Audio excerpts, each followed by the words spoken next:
Good morning students. Diploma semester exam 2023 का ये question paper है। इसका हम सेक्शन ए करते हैं तुरंत।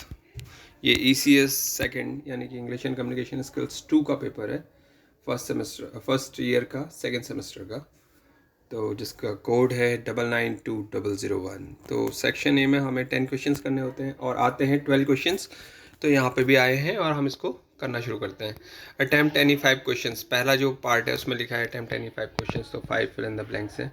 चलिए इसको 5 फिल इन द ब्लैंक्स आपको करने हैं, कोई भी 6 आपको दिए हुए हैं। तो क्वेश्चन नंबर 1 है, Miss McKenzie's friend lives in dash. Miss McKenzie का एक दोस्त है, इसमें कहानी में इसका जिक्र हुआ है, अनिल नहीं है वो, और उसकी बात करते हुए लिखा है कि वो लिव्स यानी कि रहता था कहीं, किस देश में रहता था। वो एक्चुअली इंडिया में नहीं रहता था, क्योंकि आपको पता ही है मिस मैकेंजी के कोई रिलेटिव इंडिया में थे ही नहीं, लेकिन ये उनका फ्रेंड था और ये रहता था, उनके लिए पेंशन भेजता था 40 रुपीज़ पर मंथ। और ये किस देश में रहता था, उस देश का नाम है न्यूजीलैंड, NEWZEALAND लैंड। न्यूजीलैंड में न्यू का N कैपिटल होगा और जीलैंड का Z कैपिटल होगा। इसके बाद क्वेश्चन नंबर 2 है, dash road the story an astrologer's day. ये जो स्टोरी है एन एस्ट्रोलॉजर्स डे, ये किसने लिखी है? तो इसके राइटर का नाम यहाँ पे लिखना है और राइटर का नाम है R.K. नारायण। इसको आप स्पेलिंग अच्छे से याद कर लीजिएगा। इसके बाद है क्वेश्चन नंबर 3। क्वेश्चन नंबर 3 कहता है sonnet is dash line poem. यहाँ पे है sonnet is a 14 line poem. आप यहाँ पे 14 लिख दीजिए, 1 4 14 करके। फोर्थ क्वेश्चन है, dash the very word is like a bell. यहाँ पे आएगा FOR for LORN lorn. Forlorn एक वर्ड है, सिंगल वर्ड है। Forlorn the very word is like a bell. इसके बाद फिफ्थ है, noise and distance are the type of dash barriers. Noise और डिस्टेंस किस प्रकार के बैरियर हैं, यहाँ पे पूछा गया है। नॉइज एंड डिस्टेंस जो है फिजिकल बैरियर्स हैं, तो यहाँ पे हमने लिखना है PHYSICAL, फिजिकल बैरियर्स, तो लिखा ही है। इसके बाद 6 क्वेश्चन है, लिसनिंग इज डैश हियरिंग।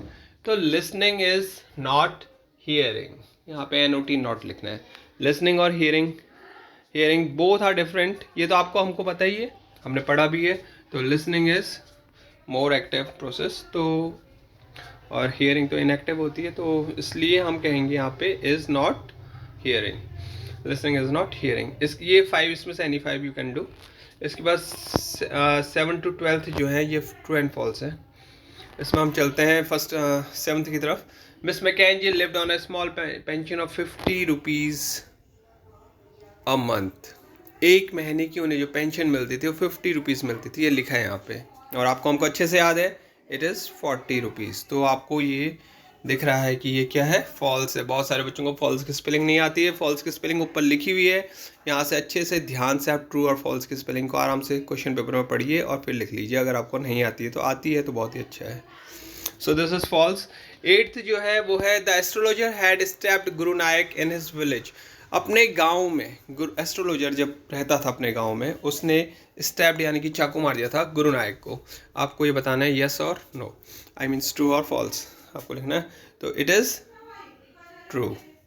इसके बाद 9th है, true love is ever fixed mark. तो ये बिल्कुल सही बात है, ट्रू लव जो है ये एवर फिक्स्ड मार्क है, तो यहाँ पे हमने लिखना है ट्रू। 10th है, ode to a nightingale is written by William Wordsworth. William Wordsworth तो आपके कोर्स में है ही नहीं पोइट, तो आपको अच्छे से याद है ओड टू अ नाइटिंगेल किसने लिखा है, जॉन कीट्स ने, तो ये फॉल्स हो जाएगा। इसके बाद है 11th, psychological barrier are also emotional barriers. ये ट्रू है, psychological barriers sometimes they are also known as emotional barriers. इसका 12th क्वेश्चन है, listening is not a skill in communication and language learning. Listening कोई skill नहीं है communication या language learning के process में, तो ये बिल्कुल गलत लिखा हुआ है। Listening is a skill, listening भी स्किल है, ह्यूमर भी स्किल है। हम ये स्किल डेवलप करते हैं, अगर हमें ये अक्वायर्ड स्किल्स हैं, हमें ये प्राप्त करनी होती है, यानी कि हमें अक्वायर करनी होती है, अर्न करनी होती हैं। So this sentence is also FALSE false. तो आपका जो सेक्शन ए है जिसमें आपको फर्स्ट पार्ट में से 5 करने हैं, तो आप अंडरस्टूड है कि जो ट्रू एंड फॉल्स है इसमें लिखा नहीं है do any 5, but you have to do any 5 attempt any 5 questions जो लिखा था उसमें नीचे जो 7th 8th 9th 10th 11th 12th इसमें से भी आपको 5 करने हैं, तो 5 + 5 आप 10 मार्क्स स्कोर कर सकते हैं। सेक्शन ए जो है 10 मार्क्स का आता है। Thank you so much and will join you in section B.